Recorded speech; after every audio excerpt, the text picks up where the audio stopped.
আমি আস্তে করে বললাম, ভাইয়া, আমি একটা কথা বলবো, তুমি রাগ করো না। আগে কি? ভাইয়া চোখ তুলে আমার দিকে তাকাল। আমি একটু থেমে নিয়ে বললাম, ভাবির বয়স এখনো খুব কম। সে হয়তো বোঝে না কিভাবে স্বামী স্ত্রীর সম্পর্ক চলে। তুমি হয়তো নিজের ভালোবাসার জায়গা থেকে ওকে বড় করতে চাও, কিন্তু ভাইয়া, এই বয়সে কেউ এমন কঠিন নিয়মে চলতে পারে না। ভাবি মুখ তুলে তাকাল, চোখে বিস্ময়। ভাইয়া কিছু বলল না, চুপচাপ শুনো। তুমি যা চাও সেটা হয়তো ভুল নয়, আমি আবার বললাম, কিন্তু সেটা বুঝিয়ে বলার দায়িত্বও তোমার।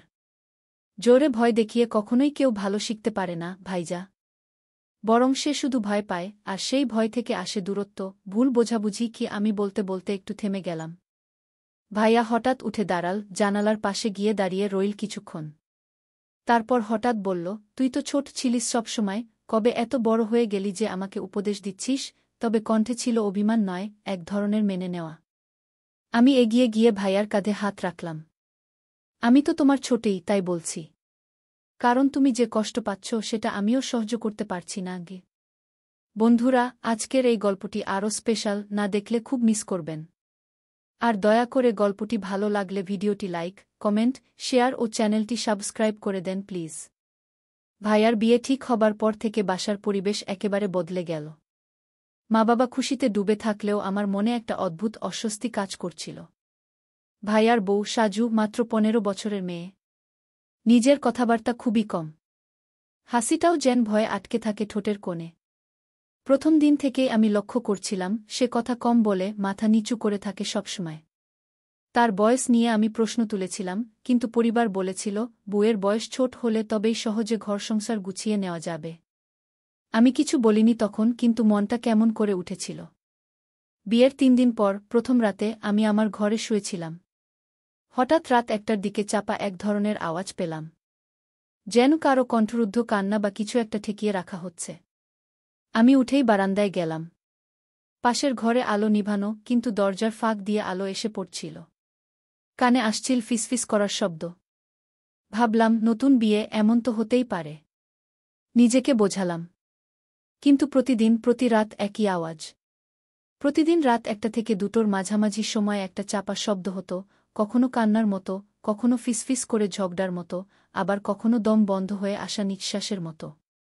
আমি এক রাতে ঠিক করলাম দরজার পাশে চুপ করে দাঁড়িয়ে থাকব। সেই রাতেও ঠিক একই সময়ের শব্দটা শুরু হলো। তোমার কিছু শেখার দরকার আছে কি? এটা আমার ভাইয়ার গলা, তবে খুব কঠিন, রাগী শোনাচ্ছিল। আরেকটা গলা খুব নিচু, কাপা কাপা, আমি তো চেষ্টা করছি, ভাইয়া গি। আমি চমকে উঠলাম। ও কি ভাইয়াকে ভাই বলছে? আমি আর দাঁড়িয়ে থাকতে পারিনি। দরজা খুলে হঠাৎ করেই কাশলাম, যেন কিছুই জানি না। ভাইয়া দরজা খুলে মাথা বের করল, চেহারা একেবারে লাল, কপালে ঘাম।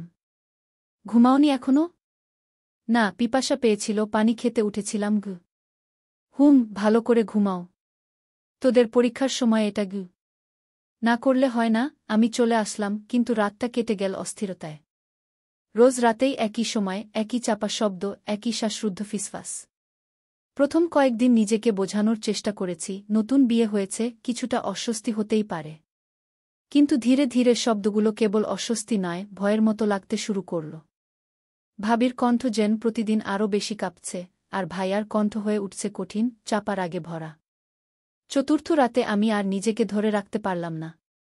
আমার ঘরের দরজা খুলেই সোজা বারান্দায় গেলাম। অন্ধকারে দাঁড়িয়ে নিঃশ্বাস আটকে চোখ রেখে দিলাম ভাইয়ার ঘরের দরজার ফাঁকে। দরজাটা একটু খোলা ছিল। মনে হলো ওরা হয়তো জানেই না কেউ দেখছে। ঘরের ভেতরের দৃশ্য দেখে আমি স্তব্ধ হয়ে গেলাম। ভাবি মাটিতে বসে, চোখে পানি। পরনে সাদা একটা পাতলা শাড়ি। মুখ লাল হয়ে আছে, যেন কান্না করতে করতে গাল দুটো ফেটে গেছে। ভাইয়া দাঁড়িয়ে, তার হাতে একটা কিছু। মুখ গম্ভীর। তুমি এতটা বোকার মতো আচরণ করছো কেন? তুমি আমার স্ত্রী, অথচ তুমি এখনো বুঝতেই পারো না স্বামীর সাথে কি আচরণ করতে হয়। আমি তো চেষ্টা করছি, ভাই, মানে আপনি কি? ভাবির গলা নিচু হয়ে গেল। ভাইয়া কড়া গলায় বলল, তুমি আমাকে ভাই ডাকো কেন? এভাবে কেউ স্বামীকে ডাকে? ভাবির মুখ আরও ফ্যাকাশে হয়ে গেল। ভাবি বলল, আমি ছোট ছিলাম তো, এখনো অভ্যাস যায়নি। তখন হঠাৎ ভাইয়া দেয়ালে জোরে ঘুষি মারল। আমি চমকে উঠলাম। এখনো যদি শিখে না ফেলো, তাহলে আমাকেও বদলাতে হবে। আমার রক্ত হিম হয়ে গেল। এই শব্দগুলো ঠিক সেইভাবে বলা হচ্ছিল, যে কোনো অশ্রাব্য কিছু শুরু হতে পারে যে কোনো সময়। আমি জানতাম না কি করব। ভেতরে ঢুকে পড়ি? মা বাবাকে ডাকি? নাকি ভিডিও করি প্রমাণের জন্য? কি করব ভাবছিলাম, কিন্তু তখন একটা দৃশ্য দেখলাম যা আমাকে আরও বিভ্রান্ত করে দিল। ভাবি আচমকা উঠে গিয়ে ভাইয়ার পা জড়িয়ে ধরল। খুব নিচু স্বরে কিছু বলছিল, আমাকে ক্ষমা করে দাও, তবে দেখে মনে হচ্ছিল ভয়ে, অনুনা আর অসহায়ত্বের এক অদ্ভুত মিশ্রণ। ভাইয়া তাকে তুলে দাঁড় করাল। মুহূর্তেই গলা নরম করে বলল, তুমি জানো না আমি তোমাকে কতটা ভালোবাসি। কিন্তু তুমি আমাকে বাধ্য করো রেগে যেতে। আমি যেন এক সেকেন্ডে আরেকটা মানুষকে দেখতে পেলাম। এই সেই ভাইজা যে সারা জীবন আমার রোল মডেল ছিল। এত ভালোবাসার কথা বলেই এখন এমন আচরণ। ভাবি কিছু না বলে মাথা নিচু করে রইল। সে হয়তো অভ্যস্ত হয়ে যাচ্ছে অথবা হার মানছে। আমি জানি না ঠিক কি হচ্ছিল ও ঘরে। তবে এখন আমি সম্পূর্ণ নিশ্চিত, ওদের সম্পর্কটা কিছুতেই স্বাভাবিক নয়। আমি জানতাম না সেই রাতে আমি কি দেখেছি। একটা ভালোবাসার নামের মোড়কে কি চলছিল নির্যাতন, নাকি সেটা ছিল ভাইয়ার নিজের ভেতরের ভাঙনের বহিঃপ্রকাশ। পরদিন সকালে মুখে কিছু বলিনি কারো সঙ্গে। ভাবি জিজ্ঞেস করলেন, রাতে ঘুম হয়েছিল? আমি শুধু মাথা নাড়লাম। ভাবির চোখে ঘুমহীনতা স্পষ্ট, চোখের নিচে হালকা ফোলা ভাব, চুল এলোমেলো, কণ্ঠ নিচু। আপা, নাস্তা খাবেন? তার কণ্ঠে কোনো অভিযোগ নেই, নেই কোনো আকুলতা। যেন সে নিজের অবস্থান মেনেই নিয়েছে। আমি জানতাম একটা শব্দ বললেই হয়তো কিছু বদলাবে। মা বাবাকে জানালে বা ভাবির পরিবারের কাছে বিশ্বাসটা তুললে ভাইয়ার অবস্থা কঠিন হয়ে যাবে। কিন্তু আমি পারলাম না। আমি কাউকে কিছু বললাম না, কারণ আমি জানতাম ভাইজা কেমন। ছোটবেলা থেকে সংসারের দায়িত্ব নিজের কাঁধে নিয়েছে, নিজের শখ, নিজের সময় সব বিসর্জন দিয়ে কেবল আমাদের ভালো রাখার জন্য লড়েছে। আজ যদি তার বিরুদ্ধে মুখ খুলি, তাহলে কি সেটা বিশ্বাসঘাতকতা হবে না? আমি নিজের মনে হাজারটা প্রশ্নে ভেসে যাচ্ছিলাম। ভাবি যেন দূর থেকে আমার চিন্তা পড়ে ফেল। এক দুপুরে রান্নাঘরে আমি একা বসেছিলাম। ভাবি আস্তে করে পাশে বসল। আপা, আপনি কিছু দেখেছেন? আমার মুখ শুকিয়ে গেল। কি দেখব? ভাবি নিচু গলায় বলল, আমি জানি না কি করব। আমি চেষ্টা করি, কিন্তু ভাইজা খুব রেগে যায়। কিন্তু আমি জানি উনি খারাপ না। উনি শুধু চায় আমি যেন তার মতো হই। কি? এই কথা শুনে আমি আর চুপ থাকতে পারলাম না। কি মানে তার মতো হও? তুমি কি ভয় পাও ওকে? ভাবি আমার চোখে চোখ রেখে বলল, ভয় পাই, আবার পাই না। উনি রেগে গেলে খুব খারাপ লাগলেও পরে আবার মাফ চান। আমি জানি না, আমি হয়তো ভালো বুনা গি। আমার ভিতরটা কেঁপে উঠল। এই মেয়ে এখনো মনে করে ওর ভুল, ভাইয়ার না। আমার ভাইজা যে এখন একটা অদ্ভুত মানুষ হয়ে উঠছে, আমি সেটা স্বীকার করতেও ভয় পাচ্ছিলাম। কিন্তু এটাও ঠিক, তার এই রূপটা আমি সহ্য করতে পারছিলাম না, কারণ আমি তাকে জানতাম ভিন্ন একজন মানুষ হিসেবে।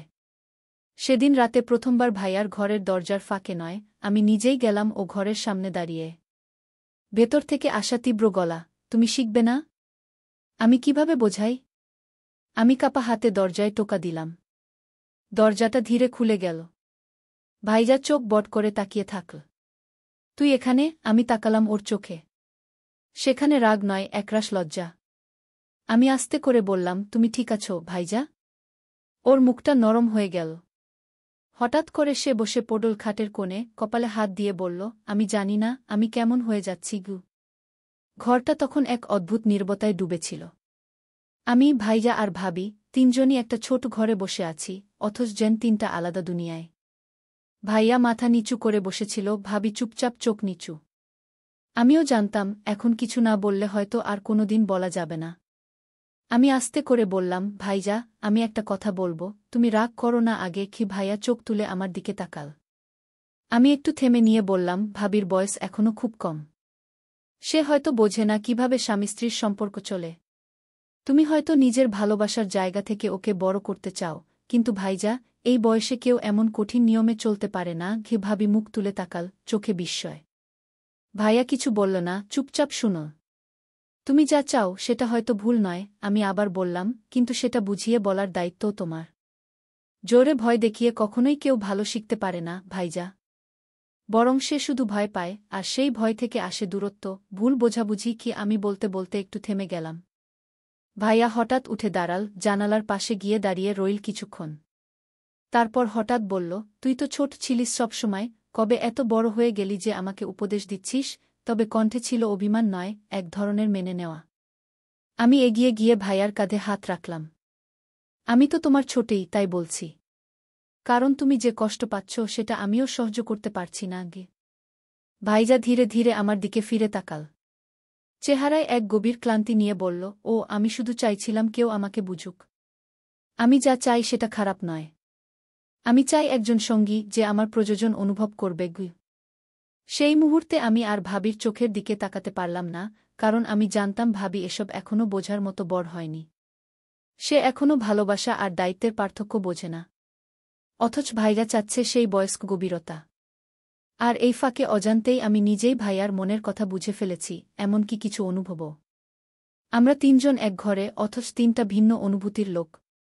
ভাবি ভয়ে ঢাকা, ভাইয়া একাকিত্বে কাঁপা, আর আমি এই দুইয়ের মাঝখানে দাঁড়িয়ে নিজের অবস্থান খুঁজে ফিরছি। রাত তখন অনেকটা গড়িয়ে গেছে। ভাইয়ার ঘরে আলো নেভার আগ পর্যন্ত আমি পাশে ছিলাম। গল্প করেছি, পুরনো কথা মনে করিয়ে দিয়েছি। কিছু কিছু মুহূর্তে ভাইয়ার মুখে একটু শান্তির ছাপ ছিল। ভাবিও চুপচাপ আমাদের কথা শুনছিল, কখনো চোখে এক টুকরো ঈর্ষা, কখনো স্বস্তি। তবে আমি বুঝছিলাম, আমি যেন ওদের দুজনের মাঝখানে এসে দাঁড়িয়েছি, না চাইতেই। রাত 10:30টার দিকে আমি উঠে বললাম, আমি চলি ভাইজা, অনেক রাত হয়ে গেছে গিউ। ভাইজা আস্তে করে মাথা নেড়েছে, ঠিক আছে, ঘুমাস ভালো করে। ভিতরে কোথাও ওর কণ্ঠে ছিল না বোন বলার সেই চেনা উষ্ণতা। আমি ঘরে ফিরে এলাম। দরজা বন্ধ করেই আয়নার সামনে দাঁড়ালাম। হঠাৎ নিজেকে অপরিচিত লাগল। আমি কি এখনও সেই আমি, নাকি ভাইয়ার দুঃখ বুঝতে গিয়ে নিজের ভেতরেও কিছু হারিয়ে ফেলেছি? শুয়ে পড়লাম, কিন্তু ঘুম আসছিল না। কান খাড়া করেই রেখেছিলাম, ভাবলাম আবার সেই রাতের মতো কোনো অদ্ভুত শব্দ শুনব কিনা। কিন্তু আজ যেন সব নীরব। আকাশে হালকা চাঁদ উঠেছে, জানালার ফাঁক দিয়ে তার আলো ঘরে ঢুকছে। ঠিক তখনই ফোনে একটা মেসেজ এল। ভাইয়ার নাম্বার থেকে। আজ তুই ছিলি বলেই আমি শান্ত থাকতে পারলাম। তুই পাশে থাকিস, তাহলে আমি বদলাতে পারব গু। মেসেজটা পরে হাত কাঁপতে লাগল। ভাইয়া। আমি উত্তর দিলাম না। শুধু ফোনটা চেপে ধরে ভাবতে লাগলাম। আমার উপস্থিতি কি ওর মধ্যে বদলের আশ্বাস? নাকি আরও গভীর কোনো টান তৈরি হচ্ছে? ঘরের নিস্তব্ধতা তখন আরও ভারী হয়ে উঠছিল। আমি জানতাম, কাল সকাল থেকেই সবকিছু আর আগের মতো থাকবে না। পরদিন সকালটা ছিল অন্যরকম। আমি উঠে প্রথমেই আয়নার দিকে তাকালাম। চোখে কালো চাপ, মুখে চাপা ভাব। আমি কি ক্লান্ত ছিলাম, নাকি বদলে যাচ্ছিলাম? ভাইজা ও ভাবি ডাইনিং টেবিলে বসেছিল। আমি যেই ঘর থেকে বের হলাম, ভাইজা একটু তাকালো আমার দিকে। নীরব চাহনি, কিন্তু যেন কিছু বলছিল। ভাবি নিচু গলায় বলল, আপা, চা বানিয়ে দিই? আমি হেসে বললাম, না, আজ আমি করি। চা বানাতে বানাতে আমি ভাবছিলাম, এই সংসারে আমি কি ভূমিকা নিয়েছি। ভাবি যে এখনও নতুন, যার বয়সেই বোঝে না সংসার মানে কি। ভাইজা যে নিজের ভেতরের তীব্র শূন্যতা পূরণ করতে চাইছে, কিন্তু হয়তো ভুল পথে। আর আমি তো কেবল সাহায্য করতে চেয়েছিলাম, ভাইয়াকে বদলাতে, ভাবিকে বুঝতে শিখাতে। কিন্তু নিজের ভেতরের এক অজানা অনুভবের সঙ্গে লড়ছিলাম। রাত হলে আবার কথা হলো ভাইয়ার সঙ্গে। আমি জানালা দিয়ে চাঁদের দিকে তাকিয়েছিলাম। ভাইজা পাশে এসে দাঁড়াল। তুই পাশে থাকিস তো সব সহজ লাগে। আমি হেসে বললাম, আমি তো আছি ভাইজা, সবসময়। কিন্তু সেই হাসির নিচে ছিল একটা চেপে রাখা সত্য। ভাইয়াকে সাহায্য করতে গিয়ে আমি নিজেই কোথায় যেন আটকে গেছি। দিনগুলো চলতে লাগল। ভাবি একটু একটু করে বুঝতে শিখছে, ভাইয়াও ধীরে ধীরে কম রাগ দেখাচ্ছে। সব ঠিক হয়ে যাচ্ছে বাইরের চোখে। কিন্তু আমার ভেতরটা, আমি জানি, আমি আর আগের মতো নেই। ভাবি বদলে যাচ্ছিল। সে এখন আর আগের মতো চোখ নামিয়ে কথা বলে না, বরং অনেক সময় আমার চোখে চোখ রাখে, নির্ভেজাল কৌতূহল নিয়ে, যেন সে আমাকে বুঝে ফেলতে চাইছে। না, শুধু বুঝে নয়, পরীক্ষা করছে। একদিন সন্ধ্যায় রান্নাঘরে সে আমাকে হঠাৎ জিজ্ঞেস করল, আপা, ভাইয়ার সাথে আপনি অনেক কথা বলেন আজকাল। ভালো লাগে আপনাদের বন্ধুত্ব দেখে কি? আমার ভেতরটা ধক করে উঠল। আমি বললাম, ভালো বন্ধুত্ব তো ভাইবোনের মাঝে থাকতেই পারে, তাই না? সে মাথা নাড়ল। হ্যাঁ, নিশ্চয়ই। কিন্তু মাঝে মাঝে মনে হয় আমি যেন বাইরের কেউ। তার কণ্ঠে ঈর্ষা ছিল না, ছিল এক ধরনের ক্ষীণ ক্ষোভ আর ভয়ের ছায়া। রাত গভীর। আবারও সেই পুরনো ছাদের কোণে আমি দাঁড়িয়ে। ভাইয়া পাশে এসে দাঁড়ায়। একদম নীরব। হঠাৎ বলে, তুই থাকলে মনে হয় সব ঠিক হয়ে যাবে গু। আমি চোখ নামিয়ে বলি, তবে ভাবি, সে কোথায় থাকবে? ভাইজা ধরা গলায় বলে, সে তো চুপ। তুই যে আমাকে বুঝিস কি? এই প্রথম আমি সরাসরি বললাম, ভাইয়া, তুমি যা খুঁজছ সেটা আমি দিতে পারি না গো। ভাইজা অবাক হয়ে তাকাল। তার চোখে তখন কষ্ট, হারানোর ভয়, আর একটা বেপরোয়া আকাঙ্ক্ষা। তো বন্ধুরা, ভিডিওটি ভালো লাগলে কমেন্টে জানাবেন। এইরকম ভালোবাসার গল্প শুনতে চাইলে চ্যানেলটা সাবস্ক্রাইব করুন এবং পাশে থাকুন। আর আপনার বেল আইকনটা বাজিয়ে রাখুন যাতে নতুন ভিডিও আপলোড করা মাত্র আপনারা দেখতে পারেন।